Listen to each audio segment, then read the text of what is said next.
네, 말씀 같이 보겠습니다. 네, 신명기 말씀입니다. 1장 1절부터 8절입니다. 신명기 1장 1절부터 8절 말씀입니다. 네, 신명기 1장 1절로 8절입니다.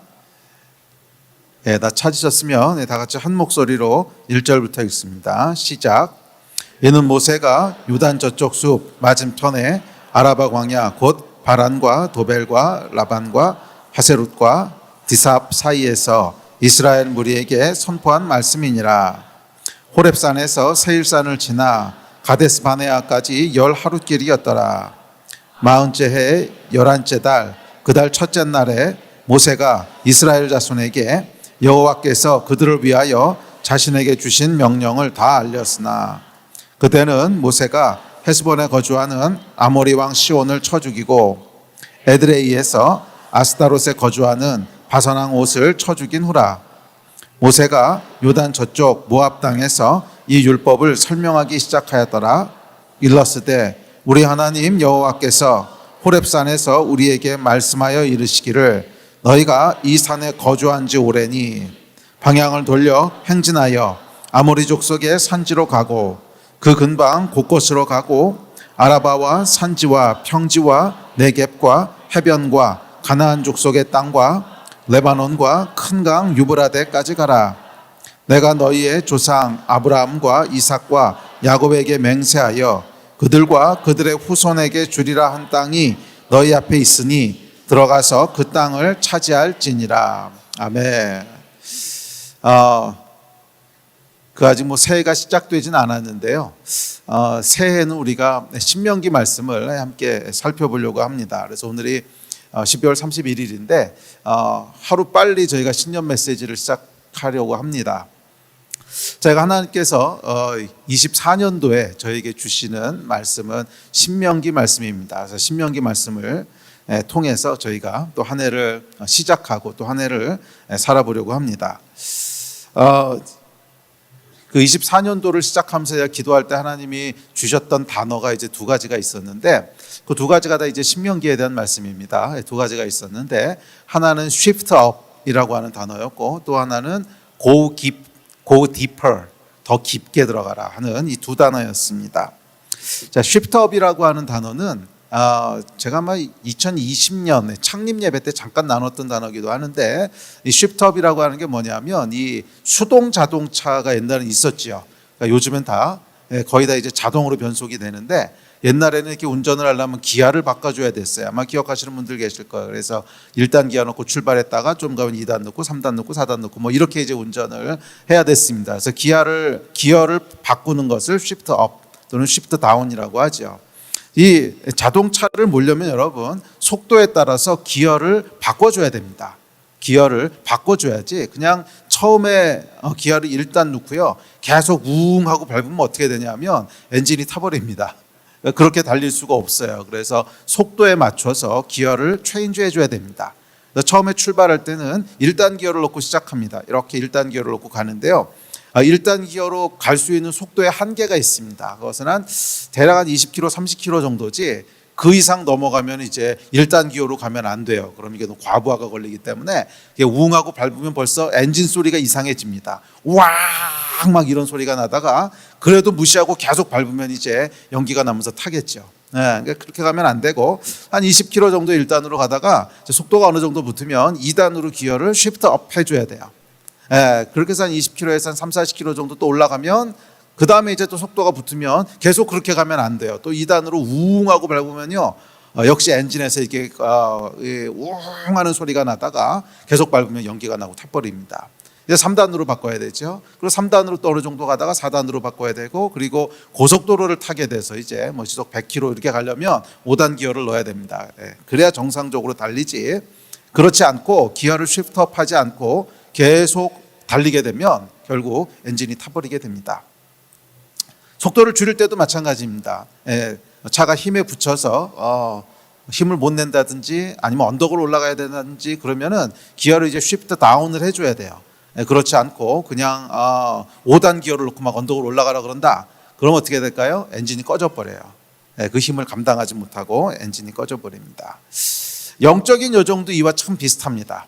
우리 영적인 여정도 이와 참 비슷해요. 때에 맞게 기여를 바꿔줘야 돼요. 때에 맞게 기여를 바꿔줘야 됩니다. 자, 그렇지 않고 속도가 바뀌었는데, 속도가 바뀌었다고 하는 건 뭐냐면 우리가 삶의 환경도 바뀌고 영적인 상황도 바뀌고 뭔가 바뀌는 거예요. 바뀌었는데 이전에 달리던 속도로 똑같이 달리면 어떻게 되냐면 엔진에 무리가 오는 거죠. 그래서 타버리게 됩니다. 결국 과열돼서 멈추게 됩니다. 그러니까 번아웃이 올 수도 있고 이제 그런 거죠. 자, 이건 어떤 특별한 때만을 얘기하는 것이 아니라 신앙 여정의 일반적인 원리예요. 신앙 여정의 일반적인 원리입니다. 때에 맞게, 그러니까 하나님이 지금 나에게 허락하시는 때에 맞게, 또 내가 지금 살아가야 되는 영적인 상황에 맞게 쉬프트 업 하든지 쉬프트 다운 하든지 해야지, 이제 그렇지 않고 계속 똑같은 속도로 똑같이 달리게 되면 결국 영적으로 번아웃이 오든지 파산하든지 엔진이 멈추든지 그렇게 된다는 것입니다. 자, 그래서 2024년도에 하나님께서 저에게 주시는 말씀은 쉬프트 업을 해야 될 때라는 거예요. 근데 이 말씀은 제가 반복해서 드리지만 지금만을 향한 특별한 메시지가 아니라 신앙생활의 일반적인 메시지입니다. 그러니까 때에 따라서 우리는 계속 그 다음 단계로 넘어갈 준비를 해야 된다는 거예요. 항상 그 다음 단계로 넘어갈 준비를 해야지, 그렇지 않고 지금과 똑같이 계속 달리면은 그게 더 이상 달릴 수 없게 되는 때가 온다는 거예요. 그래서 2024년을 시작하면서 또 하나님이 행하실 새로운 일들을 기대하면서 거기에 맞게 우리의 기여를 바꾸는 쉬프트업하는 그런 한 해가 되기를 주의 이름으로 축복합니다. 자, 그렇다면 이 쉬프트업이라고 하는 것의 가장 기본적인 본질은 뭘까요? 결론부터 말씀드리면 그것은 더 깊어지는 거예요. 그래서 go deeper라고 하는 단어를 이제 2024년도의 키워드로 제가 취했는데, 그래서 새로운 시즌을 준비한다고 하는 것은 뭐 새로운 뭔가를 막 행하는 것이 아니라 우리 안에 있는 것들을 더 깊게 만드는 거예요. 신앙의 깊이를 더하는 겁니다. 더 깊어지는 것. 그것이 새로운 시즌을 위한 쉬프트업입니다. 그래서 저와 여러분들 가운데 쉬프트업 되는, 그러니까 우리의 믿음이 더 깊어지는 그런 한 해가 되기를 주의 이름으로 축복합니다. 자, 신명기는 여기에 대한 책입니다. 그러니까 신명기는 이제 두 번째 메시지라는 뜻이거든요. 그래서 신명기에 나온 말씀은 처음 듣는 메시지가 아닙니다. 그러니까 이스라엘 백성에게는 처음 듣는 메시지가 아니라 이전에 이미 모세가 다 했던 얘기고요. 이전에 하나님께서 다 주셨던 율법에 대한 얘기입니다. 그런데 그것을 다시 한번 얘기하는 거죠. 다시 한번 얘기하는 이유가 뭘까요? 그렇죠. 깊어지게 하기 위해서 그런 거죠. 이미 다 알고는 있지만 그것의 깊이를 더하기 위해서 다시 한번 얘기하는 거예요. 자, 신명기의 배경은 여러분 잘 아실 겁니다. 1절에 보면 이렇게 얘기합니다. 자, 시작. 이는 모세가 요단 저쪽 숲 맞은편에 아라바 광야 곧 바란과 도벨과 라반과 하세룻과 디사압 사이에서 이스라엘 무리에게 선포한 말씀이라. 신명기는 여러분 모세가 요단강을 건너기 전에, 자, 이제 광야 40년이 끝나고요. 요단강을 건너서 본격적인 가나안 전쟁이 시작됩니다. 그런데 그 강을 건너기 직전에, 그러니까 요단 동편 광야에서 줬던 메시지입니다. 그래서 그곳에서 했던 세 편의 설교를 이제 모아서 신명기라는 책이 됐는데, 이 세 편의 설교를 기록하고 있는 책입니다. 그러니까 가데스 바네아에서의 첫 번째 실패 이후에 40년이라고 하는 긴 시간을 광야에서 이제 보내게 되죠. 그리고 이제 40년의 시간이 다 끝나고 약속의 땅이 바로 앞에 있는 거예요. 이제 요단강을 건너가면 바로 약속의 땅을 취해야 되는 그런 때였습니다. 그때 했던 모세의 세 번의 설교고요. 이게 어쩌면 모세의 유언과도 같은 얘기입니다. 이 설교를 마치고 이제 모세는 운명을 다하죠. 수명을 다하고 그다음 여호수아가 이들을 이끌고 가나안 땅으로 들어가게 됩니다. 자, 그러니까 이스라엘 백성에게는 이제 뭔가 굉장히 큰 변화가 일어나야 되는 시점인 거예요. 그러니까 지금까지 40년, 이게 40년이 긴 시간이지요. 그러니까 한 세대가 40년을 광야에서 이제 살았습니다. 그러니까 광야라고 하는 것은 전쟁이 주된 곳은 아니지요. 그냥 그곳에서 생존하는 것이 중요한 곳이지 뭐 전쟁을 하고 점령하고 이런 곳은 아니었어요. 그러니까 그곳에서는 어디서 태양을 피할지, 어디서 먹을 거를 구할지, 어디서 물을 찾을지 뭐 이런 것이 이들의 주된 타스크였지 뭐 전쟁을 하고 점령하고 이런 것은 좀 거리가 있지요. 자, 그런데 그런 40년의 시간이 이제 끝나고 시즌이 바뀌는 거예요. 시즌이 바뀌는데 어떻게 바뀌냐면 이제는 물이 어디 있지, 먹을 곳이 어디 있지 이런 걸 찾아다니는 시간이 아니라는 거예요. 요단강을 딱 건너가면 그 다음부터 시작하는 게 뭐예요? 전쟁을 시작해야 됩니다. 그래서 먹을 걸 어떻게 구해요? 점령해서 뺏어 먹어야 되는 거예요. 물을 어떻게 구해요? 그 사람들이 있는 곳에 물이 있거든요. 그런데 그 땅을 차지해야만 물을 구할 수 있는 거예요. 그러니까 이전과는 완전히 달라지는 상황으로 들어가게 됩니다. 더군다나 그곳에 들어가서는 이제 나라를 세워야 되죠. 그러니까 지금처럼 돌아다니는 것이 아니라 한 나라를 세워야 됩니다. 이것도 보통 일이 아니지 않습니까? 한 나라를 세운다고 하는 것은 법도 있어야 되고 질서도 있어야 되고 또 정치 시스템도 있어야 되고 하여간 그렇습니다. 자, 이런 상황을 앞두고 모세가 이 백성을 그 시즌에 맞도록 업그레이드 시켜야 되는 그런 시점이었어요. 그래서 요단강을 건너기 전 바로 그 앞에 있는 광야에서 이제 이 백성들을 업그레이드하는, 그러니까 쉬프트업하는 작업을 합니다. 그것이 신명기의 메시지입니다. 그리고 이 신명기의 메시지는 결론부터 말씀드리면 깊이를 더하라는 거예요. 깊이를 더하라는 거예요. 너희의 신앙의 깊이를 더하라고 하는 것이 주제입니다. 자, 그리고 이것이 어쩌면 오늘 우리가 서 있는 시점인지도 모르겠어요. 2023년을 다 지나고 사실은 저희가 2022년까지 코비드라고 하는 긴 광야를 지나왔지 않습니까? 그리고 이제 24년도가 시작되면서 하나님께서 뭔가 새로운 시즌들을 행하실 텐데 이것은 시대적인 변화기도 하고 또 저희 교회도 2024년에는 뭔가 새로운 변화가 필요합니다. 여러분 보면 아시겠지만 적어도 이만한 공간이 필요한 거죠. 여러분들의 고충을 제가 익히 잘 알고 있습니다. 예배 때마다 1시간 먼저 와서 줄을 서야 되고 주차할 곳도 없어서 빙빙 돌고 이게 거의 한계에 왔거든요. 거의 한계에 왔습니다. 그래서 뭔가 지금 변화가 일어나지 않으면 이제 더 이상은 좀 유지하기 힘든 그런 상황 가운데 와 있습니다. 하여간 시대적으로도 그렇고 공동체적으로도 그렇고 또 개인적으로도 마찬가지일 거예요. 하나님께서 뭔가 새로운 일들을 시작하실 터인데 이런 변화를 앞두고 우리가 쉬프트업 해야 되는 시간인 줄 믿습니다. 그러니까 우리가 서 있는 곳이 요단 동편 광야라는 거예요. 그곳에서 지금 하나님께서 마지막 담금질을 하시는 거예요. 마지막으로 점검하시면서 우리를 업그레이드 시키시는데 쉬프트업 하시는데 그 주된 내용은 뭐라고요? 우리의 신앙의 깊이를 go deeper, 더 깊게 들어가게 하시는 거예요. 더 깊게.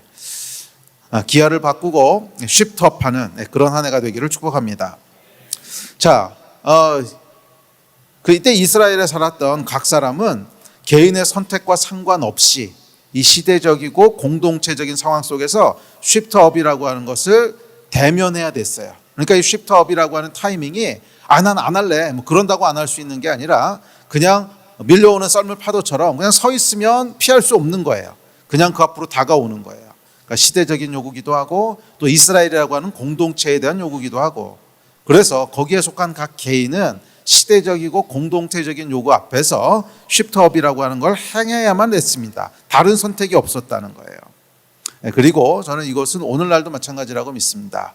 저와 여러분이 2024년 대한민국이라고 하는 땅을 살아간다면 아마 이걸 피할 수 없을 거라는 거예요. 시대적인 변화를 피할 수 없을 것이고 또 여러분들이 수원하나교회 공동체의 한 식구라면 공동체적인 변화와 피로도 피할 수 없을 거라는 거예요. 만약 이것을 회피하고 피하려고 한다면 영적으로 파산하든지 아니면 차에서 내리든지 그런 방법밖에 없어요.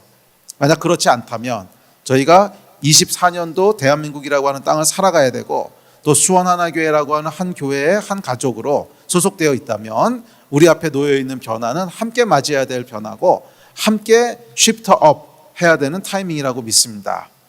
그래서 저와 여러분들 가운데 하나님이 행하시는 큰 일, 그것은 여러분 어려운 일이 아니에요. 복된 일이지. 약속의 땅을 차지하라는 거잖아요. 약속의 땅을 차지하라는 거잖아요. 이 하나님의 복된 일을 우리가 취하고 그것을 이루어가기 원한다면 함께 쉬프트업하는 그런 복된 시작이 되었으면 좋겠습니다. 자, 그렇다면 모세는 이 중요한 시점에 무엇이라고 백성들에게 얘기했을까? 결론부터 아까 말씀드리면 깊이를 더하라는 것인데요. 하여간 모세는 이 앞에서 뭐라고 말씀했을까? 자, 결론부터 이야기하면 모세의 권면은요, 새로운 가르침 또는 새로운 질서가 아니었어요.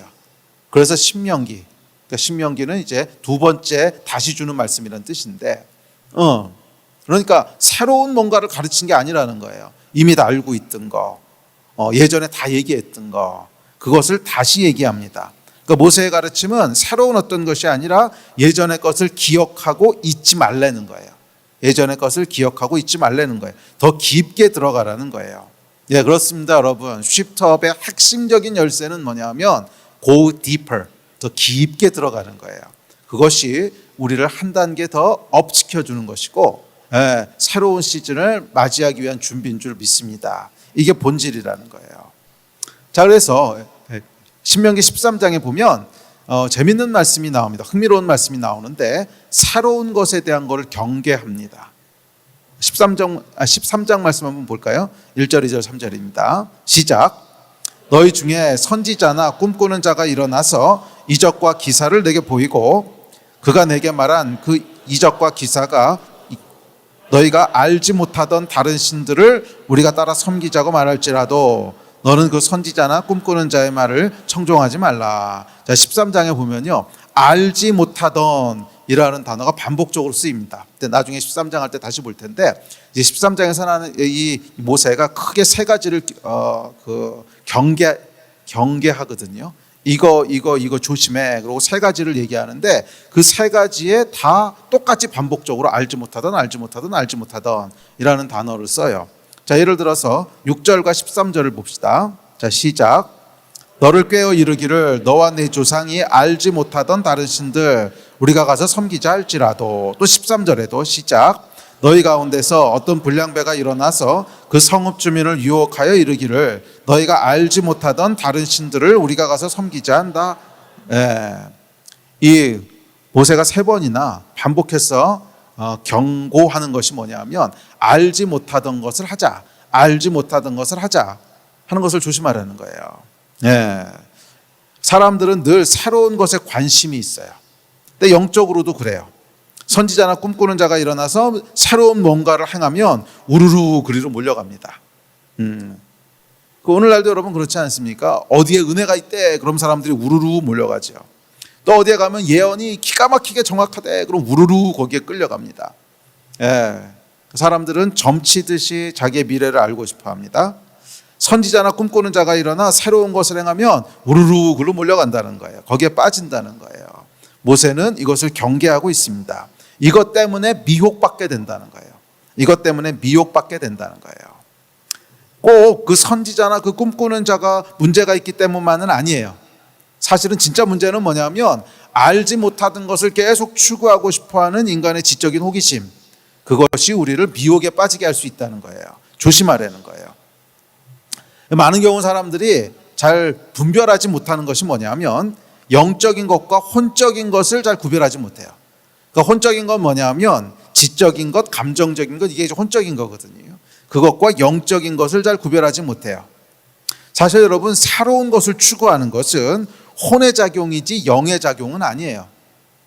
목사님 지난번에 영은 늘 새롭다며요. 영은 그 본질 자체가 새롭기 때문에요, 굳이 새로운 걸 추구할 필요가 없어요. 그냥 그것 자체가 새로워요. 그러니까 새로운 걸 추구할 필요가 없어요. 그런데 혼은 늘 새로운 걸 추구해요. 늘. 그러니까 지적인 호기심이란 말이에요. 자, 이걸 이해하시기 위해서 사랑이라고 하는 걸 생각해 보세요. 사랑은 영적인 거거든요. 사랑은 영적인 건데 사랑은 여러분 늘 새로워요. 그렇지 않습니까? 만약 여러분 사랑이 식었다면 좀 지루하시겠지만 사랑이 계속 타고 있다면 그럼 연애하실 때 한번 생각해 보세요. 누군가 사랑에 빠졌어요. 그러면 매일 만나도 매일 새롭죠. 매일 만나도 매일 새롭고 근데 또 만나서 맨날 새로운 걸 하는 것도 아니에요. 한 2년 3년 연애하다 보면 만나면 맨날 똑같은 일을 해요. 저희가 그랬거든요. 저희가 연애할 때 한 2년 3년 만나봐야 하는 일이 거의 똑같아요. 가서 카페 가서 커피 마신다든지, 또 저희 집이 신당동이었기 때문에 신당동 떡볶이집을 간다든지, 애가 나는 일이 거의 비슷한데 만날 때마다 새롭거든요. 만날 때마다. 그게 이제 영의 본질인 거예요. 그런데 여러분, 만약에 새로운 걸 추구하는 것이 사랑이다라고 생각한다면 그 사랑은 어떻게 돼요? 오늘은 이 여자, 내일은 저 여자, 그 다음 날은 다른 여자. 이게 여러분 사랑입니까? 아니잖아요. 예. 그러니까 여러분, 영이라고 하는 거는 그 자체가 새롭기 때문에 굳이 새로운 걸 추구할 필요가 없어요. 하는 것 자체가 늘 새롭고 또 새롭고 또 새로워요. 똑같은 걸 하는데. 예. 하나님을 사랑한다. 똑같이 하나님을 사랑하는데 계속 새로운 거예요. 오늘도 새롭고 내일도 새롭고 그 다음 날도 또 처음인 것 같고. 이게 영적인 거거든요. 그런데 혼적인 건 뭐냐면 계속 새로운 거를 추구하는 거예요. 오늘은 이 방법, 내일은 저 방법, 그 다음 날은 이 여자, 그 다음 날은 저 여자. 자, 그러니까 이 사람들이 뭘 하게 돼요? 알지 못하던 다른 신을 섬기자. 아이고, 하나님만 섬겨보니까 너무 지루하고 따분하고 이제 다 안 되는 거예요. 그러니까 다른 신을 섬겨보자. 그러니까 이 새로운 걸 추구하는 것은 여러분 사실은 혼의 작용이지 영의 작용이 아니에요. 네. 그러니까 사람들은 이 혼의 작용은요, 조금만 지나면 진부해지고 지루해지기 때문에 그래요. 혼은 조금만 익숙해지면 지루해지고 뭐 그렇습니다. 사람들은 혼의 만족과 영의 만족을 잘 분별하지 못해요. 혼의 만족은 뭔가 새로운 것이 축적되면 지적인 만족이 있고, 감정이 채워지면 감정적인 만족이 있고. 근데 이게 여러분 영의 만족이 아니거든요. 영의 만족과 혼의 만족을 구분할 줄 아셔야 돼요. 영의 만족은 하나님의 임재로 인하여 주어지는 만족이에요. 하나님 때문에 주어지는 만족이에요. 근데 혼의 만족은 뭔가 지적인 것이 채워진다든지 아니면 감정적으로 행복하다든지 그런 게 이제 혼의 만족이거든요. 이것은 구분할 줄 알아야 됩니다. 물론 영의 만족이 있으면 따라서 혼의 만족이 따라오기는 해요. 그렇지만 혼의 만족을 추구한다고 해서 영의 만족이 채워지는 건 아니에요. 영적인 것을 더 깊게 하는 그런 여러분 되시기를 바랍니다. 그래서 새로운 것을 너무 기대하지 마세요. 신앙은 새로운 것을 추구하는 것이 아니에요. 그것은 지적인 호기심이지 영적인 깊이는 아닙니다. 지적 만족을 영적 만족으로 착각하지 마시고, 감정의 만족을 영적인 만족으로 착각하지 마세요. 영적인 것은 새로운 것을 아는 것보다 아는 것을 더 깊게 하는 거예요. 아는 것을 더 깊게 하는 거예요. 그래서 하나님의 말씀을 더 깊게 하고, 언약을 더 깊게 하고, 순종을 더 깊게 하고, 기도를 더 깊게 하고, 예배를 더 깊게 하고, 그것이 여러분 영적인 것인 줄 믿습니다. 또한 하나님을 더 경외하게 되고, 또 하나님께 더 순종하게 되고, 또 마음과 뜻을 다해 더 사랑하게 되고, 더 섬기게 되고, 그것이 영적인 깊이를 더하는 것입니다. 그리고 이렇게 영적인 깊이를 더하는 것이 가나안 입성을 앞두고 이스라엘 백성이 행하셨던 하나님의 쉬프트업이었어요. 자, 이어지는 신명기 13장 3절 4절은 이렇게 얘기합니다. 자, 시작. 너는 그 선지자나 꿈꾸는 자의 말을 청종하지 말라. 이는 너희 하나님 여호와께서 너희가 마음을 다하고 뜻을 다하여 너희 하나님 여호와를 사랑하는 여부를 알려하사 너희를 시험하심이니라. 너희는 너희 하나님 여호와를 따르며 그를 경외하며 그의 명령을 지키며 그의 목소리를 청종하며 그를 섬기며 그를 의지하며, 이게 바로 쉬프트업이라는 거예요. 그러니까 이 꿈꾸는 자나 선지자가 일어나서 뭔가 새로운 것을 막 그렇게 말했더니 와, 그리고 우르르 쫓아가는 것이 영적인 것, 쉬프트업이 아니라, 쉬프트업은 뭐라는 거예요? 너희의 하나님 여호와를 더 따르고 그를 더 경외하고 그의 명령을 더 지키고 그의 목소리를 더 청종하고 그를 더 섬기고 그를 더 의지하는, 이게 뭐예요? 쉬프트업이라는 거예요. 이게 영적인 것이고 이것이 우리의 깊이를 더하는 것인 줄 믿습니다. 이것이 이루어지는 24년 한 해가 되시기를 주의 이름으로 간절히 축복합니다. 그래서 24년 한 해가 지나고 났을 때 여러분의 영적인 수준이 지금보다 한 단계, 두 단계, 세 단계 더 쉬프트업 돼 있기를 주의 이름으로 축복합니다. 아멘. 아멘. 이 군대에서 훈련받는 것을 보면 여러분, 자매들은 죄송합니다. 군대 얘기를 해서. 군대에서 훈련받는 거 보면 재밌는 게 있어요. 신병이나 베테랑 하사나 받는 훈련 내용이 똑같다는 거예요. 예? 받는 훈련 내용이 똑같아요. 그러니까 예를 들어서 뭐 지금 처음 들어온 1등병이 있어요. 2등병이 있어요. 그러면 동계 훈련을 나갔어요. 그러면 2등병들만 따로 모아서 너희는 레벨 1 훈련을 받아. 그다음에 하사들은 너희는 베테랑이니까 레벨 4 훈련을 받아. 이렇게 안 한다는 거예요. 그냥 일단 부대에 배치가 됐으면은 다 가면 다 똑같은 훈련을 합니다. 다 똑같은 훈련을 해요. 기는 거 다 똑같이 기고, 뛰는 거 다 똑같이 뛰고, 총 쏘는 거 다 똑같이 쏘고, 다 똑같은 훈련을 해요. 근데 차이가 뭐냐면 숙련도가 달라요. 숙련도가 달라요.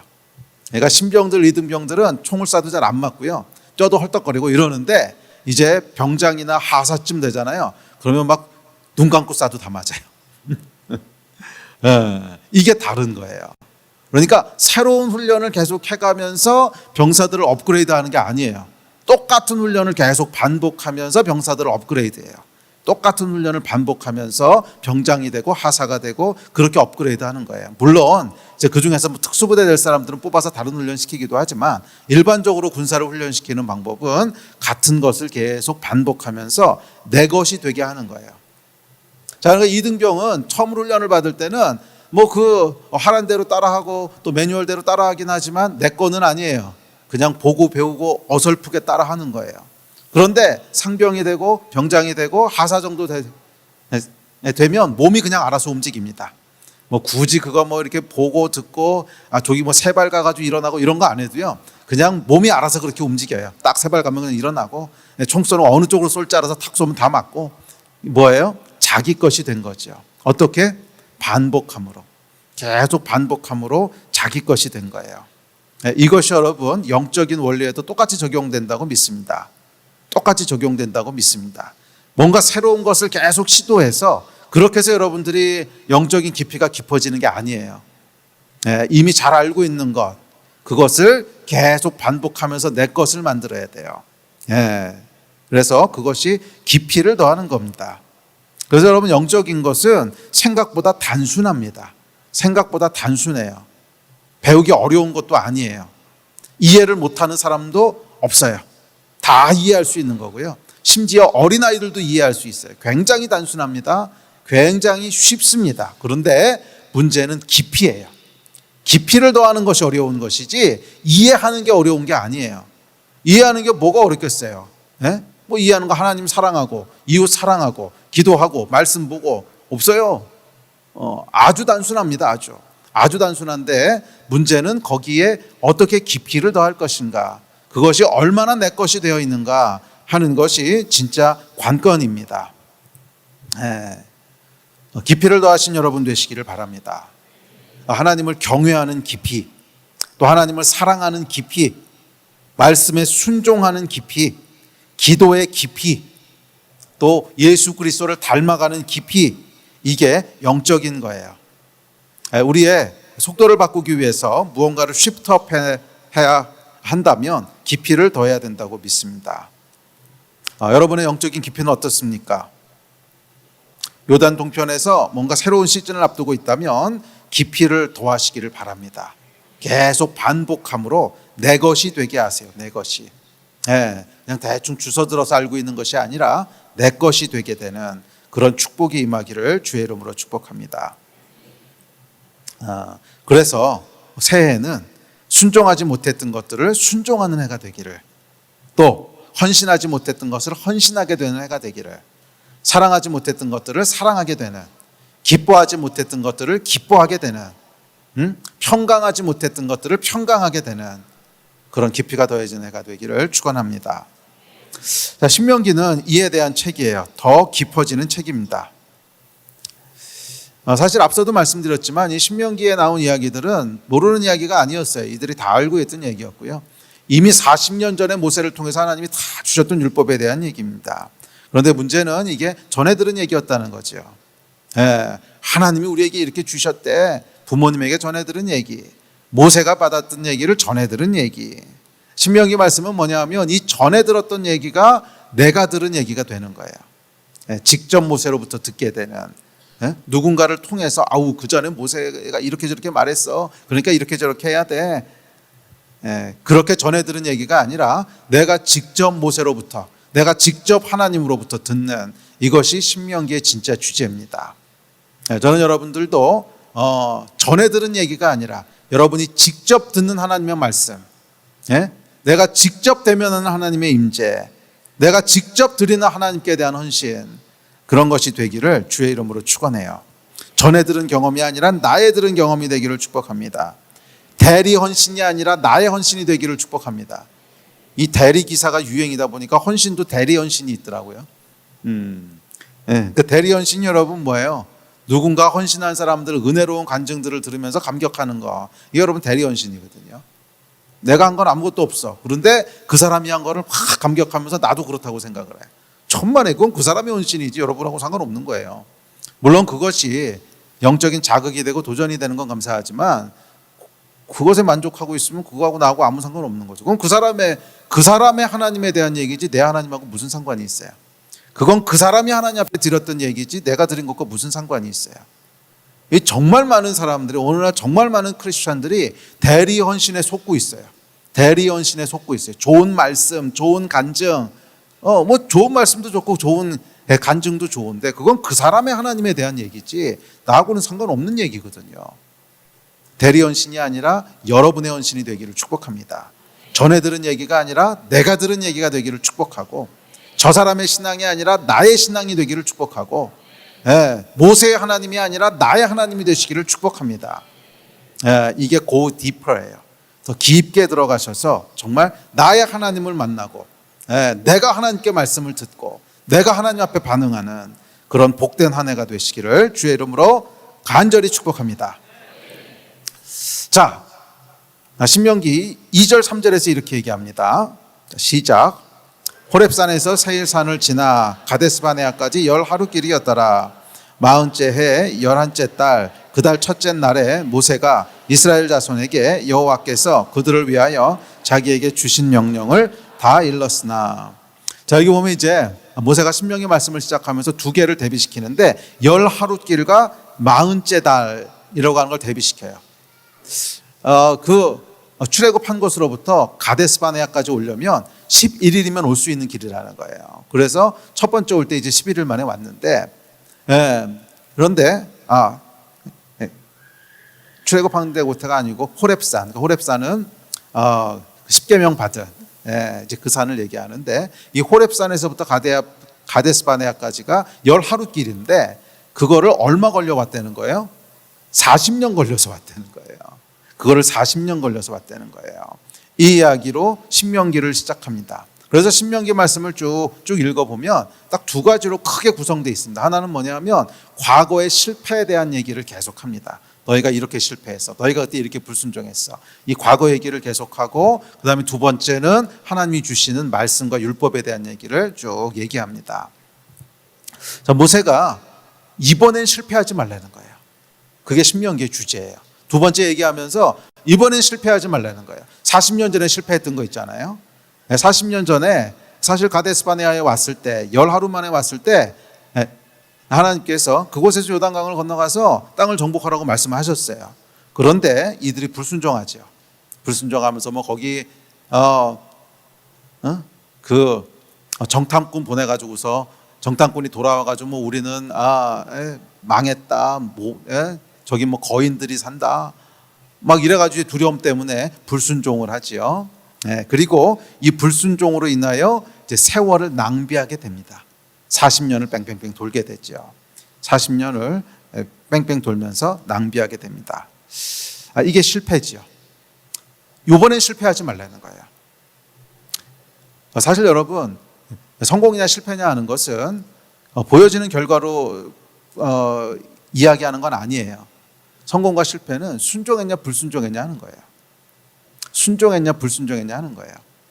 보여지는 결과는 아무 열매가 없어 보여도 괜찮아요. 그게 순종한 거라면. 그런데 불순종한 거라면 그 보여지는 결과가 아무리 많아도 그건 실패한 거죠. 요번에는 성공하라는 거예요. 요번엔 성공하라는 거예요. 40년 전에 너희가 실패해가지고서 10하루 만에 올 길을 40년 걸려서 오지 않았냐? 시간 낭비하지 않았냐? 이번에는 실패하지 마라. 그래서 다시 가데스바네아 앞에서 모세가 이 권면을 합니다. 신명기 19절입니다. 자, 시작. 우리 하나님 여호와께서 우리에게 명령하신 대로 우리가 호렙산을 떠나 너희가 보았던 그 크고 두려운 광야를 지나 아모리 족속의 산지길로 가데스 바네아에 이른데, 이 가데스 바네아라고 하는 곳은 참 특별한 곳입니다. 두 가지 감정이 이제 동시에 일어날 수 있는 곳인데, 첫째는 뭐냐면 돌고 돌아서 다시 가데스 바네아로 왔다는 거예요. 그러니까 아마 이 두 번째로 40년 만에 가데스 바네아로 오면서 만감이 교차하지 않았을까요? 야, 여기 40년 전에 왔던 곳인데 그때 건너갔으면 40년 낭비하지 않았는데, 이런 마음이 분명히 들었을 거예요. 돌고 돌아서 다시 굴러오는 것. 그러니까 이 가데스 바네아가 주고 있는 첫 번째 메시지는 뭐냐면 하나님은 타협이 없으신 분이라는 거예요. 하나님은 타협이 없으신 분이라는 거예요. 거기서 돌파해야 되는 거였으면 반드시 거기서 돌파해야지, 피하고 회피하고 한다고 해서 다른 길로 갈 수 없다는 거예요. 돌고 돌고 돌아서 하나님이 딱 다시 거기다 갖다 놓으시고 여기서 다시 돌파해, 이런 분이시라는 거예요.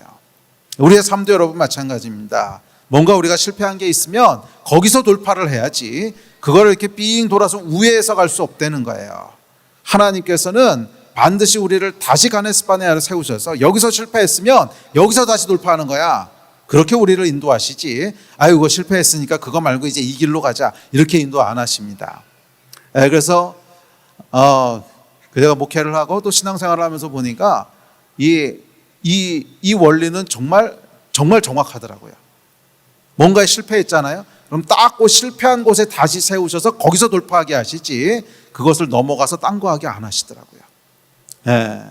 그러면 여러분, 뭔가 여러분들이 회피하고 있는 것이 있다면 24년도에는 그것을 계속 피하는 것이 아니라 대면에서 돌파하시기를 축복합니다. 그거 계속 피하고 있다고 해서 나아지는 게 하나도 없어요. 그냥 시간만 낭비하고 있는 거예요. 40년 뺑뺑뺑 돌면서, 이 40년이라고 하는 시간은 여러분 아무 의미가 없는 시간이에요. 그냥 시간을 때우는 거예요. 때우는 거. 그렇게 흘러가면 안 되죠. 이 회피하게 되면 이런 결과가 옵니다. 의미 없는 시간이 계속 흘러가게 돼요. 회피하지 마시고 다시 거기에 서서, 다시 가데스 바네아에 서서 거기를 돌파하시는 여러분 되시기를 주의 이름으로 축복합니다. 그래서 40년 걸리지 마시고요, 11일 만에 끝내십시오. 11일 만에 끝내십시오. 과거에는 어떻게 했든지 간에 24년도에는 40년이 아니라 11일 만에 끝내는 해가 되기를 결단하시기를 도전합니다. 아멘이십니까?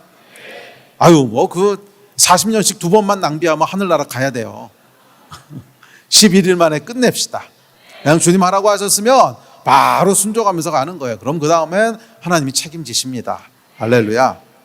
동시에 그러니까 그러니까 가데스 바네아가 주는 첫 번째 감정은 뭐냐 하면 이제 후회지요. 후회. 그때 할 걸. 뭐 이런 회환, 후회, 이런 거라면, 두 번째는 감사합니다. 그럼에도 불구하고 하나님께서는 다시 기회를 주신다는 거예요. 그럼에도 불구하고 하나님은 다시 가데스 바네아로 인도하신다는 거예요. 한 번 실패했다고 끝 이러지 않으시고 다시 그곳으로 인도하셔서 다시 시작하게 하시는 분, 회복하시는 분, 그분이 우리 하나님이신 줄 믿습니다. 그래, 우리 하나님은 두 번째 기회를 주시는 분이세요. 그런데 두 번째 기회만 주시는 게 아니라 성공할 때까지 기회를 주시는 분이세요. 하나님 참 신실하세요. 좋은 말로는 신실하고 좀 안 좋은 말은 집요하시고, 그렇죠? 굉장히 신실하시고 굉장히 집요하세요. 성공할 때까지 그곳에 세우세요. 만약 두 번째 가데스 바네아에서 실패했다면 어떻게 했을까요? 세 번째 또 세우셨을 거예요. 세 번째 실패했다면 어떻게 할까요? 네 번째 또 세우셨을 거예요. 그래서 될 때까지 세우시는 분이세요. 여러분, 이것이 은혜 아닙니까? 한 번 실패했다고 우리를 탁 쳐낸다면 이거 얼마나 무서워요. 근데 하나님은 그렇게 하는 분이 아니시고 우리를 다시 세우시고 또 세우시고 또 세우시고. 그러니까 사실은 광야 40년이라고 하는 것도 이렇게 허비하는 어떤 징계라기보다는 두 번째 도전할 수 있을 때까지 준비시키는 기간인 거죠. 두 번째 도전할 때까지 준비시키시는 기간이죠. 우리 하나님은 은혜의 하나님이시고 우리를 포기하지 않으시는 분이시고 신실하신 하나님이신 줄 믿습니다. 자, 이어지는 4절입니다. 4절 말씀 읽읍시다. 시작. 그때 모세가 헤스본에 거주하는 아모리 왕 시온을 쳐 죽이고 에드레이에서 아스다롯에 거주하는 바산왕 옥을 쳐 죽인 후라. 신명기에서 가장 읽기가 좀 이렇게 거시기한 게 이 부분인데 쳐 죽였대요. 시온을 쳐 죽이고 옥을 쳐 죽이고, 이게 약간 계속 반복적으로 나오는 표현입니다. 자, 그 향방 없이 이리저리 떠돌던 40년 이 광야 생활 중에 사실 한 번도 없었던 일이거든요. 그 광야 생활 중엔 뭐 했어요? 물 찾아다니고 먹을 것 찾아다니고 생존을 위해서 살았지 뭐 쳐 죽이는 건 없었어요. 그런데 40년 동안 한 번도 없었던 일이 일어납니다. 한 번도 없었던 일이 일어나는데 아모리 왕 시온과 바산 왕 옥을 쳐 죽인 거예요. 이건 나중에 이 이야기를 좀 더 할 텐데, 이 여러분 굉장히 강한 왕국이었어요. 그러니까 이 사람들은 거인족이라고 불렸던 사람들이고 성벽도 엄청 높았어요. 그러니까 아주 튼튼한 성이었어요. 그런데 이 두 나라를 점령합니다. 그러니까 이게 굉장히 큰 사건이에요. 도저히 불가능했다고 생각했던 일이에요. 아니 뭐 이 사람들이 정식으로 훈련받은 군인들도 아니고 광야 떠돌던 사람이거든요. 어중이 떠중이거든요. 대충 광야 떠돌면서 그냥 물 얻어먹고 음식 먹고 뭐 이러던 사람들인데, 음식은 만나를 주셨겠지만 그래도 또 고기 먹겠다고 그냥 떠돌아다니잖아요. 하여간 뭐 이런 사람들이었는데, 이 사람들이 그 큰 아모리 왕국을 점령한 거예요. 큰 사건이 일어납니다. 자, 이 사건의 목적이 있어요. 이 사건의 목적은 뭐냐면 하나님께서 이스라엘 안에 잠들어 있던 영적인 야성을 깨우시는 거예요. 너희가 이거 할 수 있는 존재야. 너희는 전쟁할 수 있는 존재야. 너희는 가나안을 정복할 수 있는 존재야. 이 영적인 야성을 깨우시는 거예요. 그래서 봐, 너희가 하니까 되잖아. 봐, 내가 너희와 함께 하니까 되잖아. 불가능하다고 얘기하지만 되잖아. 아모리 왕을 죽일 수 있고 바산 왕을 죽일 수 있잖아. 그 땅을 정복할 수 있잖아. 왜 계속 안 된다고만 생각해? 이 안에 있던 영적인 야성을 깨우는 거예요.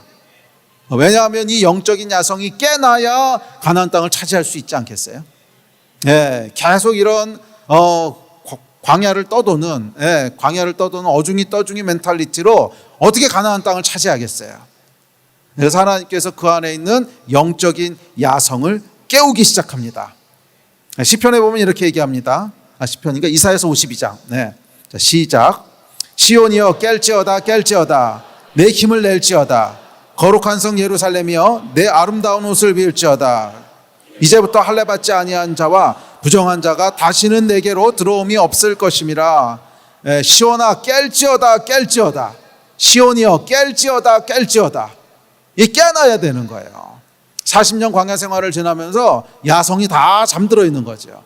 야성이 다 잠들어 있고, 그냥 우리는 땅도 한 평 없이 떠돌아다니는 민족이야. 이런 잘못된 멘탈리티로 그냥 패배의식 가운데 잠들어 있는 이 야성을 깨우시는 거예요. 시온이여 깰지어다.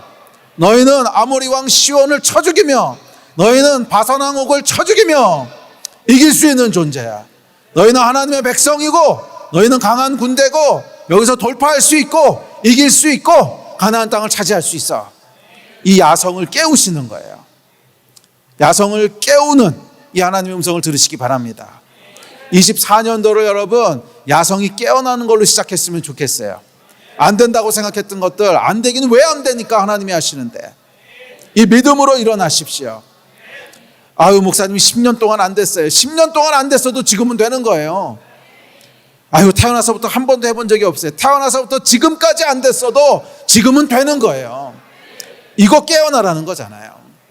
너희 안에 하나님을 향한 야성, 하나님을 향한 믿음, 된다라고 하는 생각, 이길 수 있다라고 하는 믿음, 이걸 깨우라는 거예요. 그것이 요단 동편 전쟁의 진짜 목적입니다. 요단 동편에서 이 두 왕국을 정복하는 전쟁인데, 이건 여러분 메인 전쟁은 아니거든요. 요단 건너가서가 이제 본격적인 전쟁인데,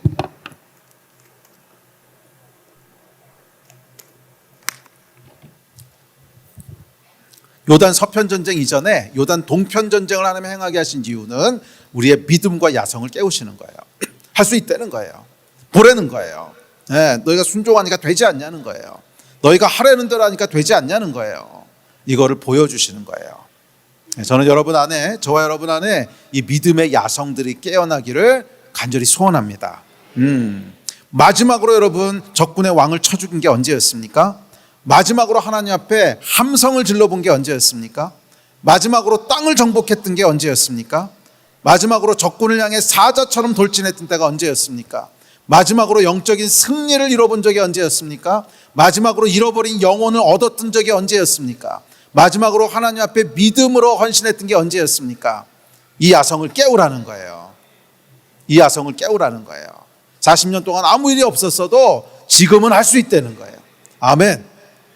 지난 20년 동안 아무 일이 없었어도, 지난 10년 동안 아무 일이 없었어도 지금은 할 수 있다는 거예요. 여호와께서 우리의 믿음의 야성을 다시 한번 깨우십니다. 시온이여 깰지어다. 시온이여 깰지어다. 너희는 아모리 왕 시온과 바산 왕 옥을 쳐 죽일 수 있어. 너희는 땅을 차지할 수 있어. 예, 이 야성을 깨우는 여러분 되시기를 주의 이름으로 축원합니다. 우리 예배팀 앞으로 나오십시오. 여러분, 이 모든 하나님의 일은 말이에요, 영이 깨는 것으로부터 시작하는 거예요. 영이 잠들어 있고 영이 이렇게 이제 이러고 있는데 거기서 하나님의 일이 시작되지는 않습니다. 모든 하나님의 역사는 영이 깨어나는 것부터 시작해야 돼요. 시온이여 깰지어다. 깰지어다. 그래서 하나님께서 본격적인 가나안 전쟁을 앞두고 아모리 왕 시온과 바산 왕 옥을 점령하게 하시는 것은 잠들어 있던, 40년 동안 잠들어 있던 이들의 영을 깨우시는 거예요. 영을 깨우시는 거예요. 여러분 어떻습니까? 뭔가 하나님이 일하시는 게 느껴지지 않으세요? 뭔가 하나님께서 새 일을 행하시는 게 꿈틀꿈틀하는 게 느껴지지 않으세요? 그렇다면 여러분, 영을 깨우시는 거예요. 그렇다면 하나님께서 우리의 영을 깨우시는 일입니다. 영을 깨우시는 일입니다. 영적인 야성을 깨우시는 거예요. 준비하십시오. 땅을 차지할 수 있어요. 기대하십시오. 우리 하나님께서 여러분에게 주신 땅을 차지할 수 있어요. 정복할 수 있어요. 누릴 수 있어요. 늘 우리는 패배하고 떠돌아다니고 그런 존재가 아니에요. 강을 건너가서 땅을 차지할 수 있는 존재고 전쟁에서 승리할 수 있는 존재예요. 이전까지는 안 됐어도 이제는 될 거예요. 올해까지는 안 됐어도 내년엔 될 거예요. 이 믿음을 가지고 도전하신 여러분 되시기를 바랍니다. 기억하세요 여러분, 24년도는 이전과는 다를 거예요. 새 일을 하나님께서 준비하시고 행하실 것입니다. 그 일에 맞게 쉬프트업 하십시오. 그 일에 맞게 쉬프트업 하십시오. 그것은 깊이를 더하는 일입니다. 그리고 이 깊이를 더하는 일에 열정을 가지고 도전하고 또 도전하십시오. 이렇게 준비된 사람, 기도의 깊이를 더하고 예배의 깊이를 더하고 순종의 깊이를 더하고 사랑의 깊이를 더하고 헌신의 깊이를 더하고 이 깊이를 더함으로 준비된 사람은요, 이 기회를 차지하게 될 거예요. 땅을 차지하게 될 거예요. 그러나 반대로 이 깊이를 더하는 것에 실패하면요, 우리는 또 시간을 허비해야 돼요. 40년 돌아다녔듯이 또 준비될 때까지 시간을 허비해야 돼요. 이번에 여러분 40년 걸리지 말고 10하루 만에 끝냅시다. 10하루 만에 끝낼 수 있어요. 이번엔 성공할 수 있어요. 저번엔 안 됐어도 이번엔 성공할 수 있어요. 작년엔 안 됐어도 올해는 성공할 수 있어요. 이 믿음을 가지고 하나님이 주시는 땅을 차지하고 정복하는 그 일을 위해서 준비되는 그런 귀한 여러분들 되시기를 주의 이름으로 축원합니다. 함께 일어나서 기도합시다.